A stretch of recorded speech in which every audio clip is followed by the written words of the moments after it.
Hey guys আপোনালোকক সকলোকে স্বাগতম জনাইছোঁ। তো মই ফাৰ্নিচাৰৰ কাম কৰোঁ, আপোনালোকে সকলোৱে জনা।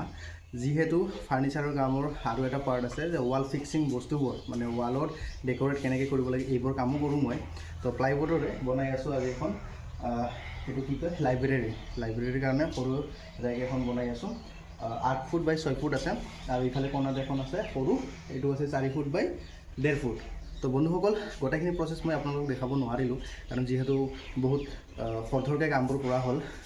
পৰহিয়ে কৰিছোঁ কামবোৰ, আজি ফাইনেল বেক প্লাই মাৰি 4 mm বেক প্লাই মাৰি আমি কামটো ফিনিছ কৰিছোঁ।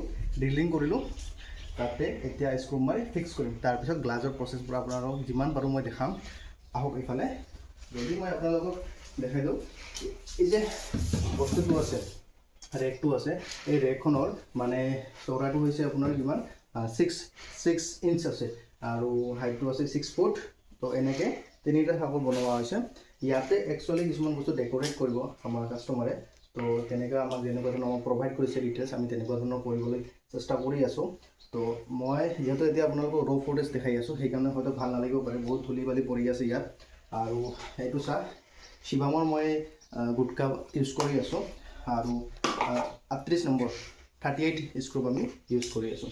তো যেনে নহওক বন্ধুসকল, আমি পিছৰ ৱালখন আপোনালোকক অলপমান পিছৰ ৱালখন দেখাই দিওঁ। আহক, এইখন ৱালত আমি একচুৱেলি এইখন ৱালত এই ৰেকখন বনাই আছোঁ আৰু এই ৱালখনৰ আপোনাৰ কি আছে, লেন্থ আছে আমাৰ এই ৱালখনৰ 8 ফুট আৰু এই আমাৰ ৰেকখনৰো 8 ফুট আৰু হাইট আছে আমাৰ 6 ফুট।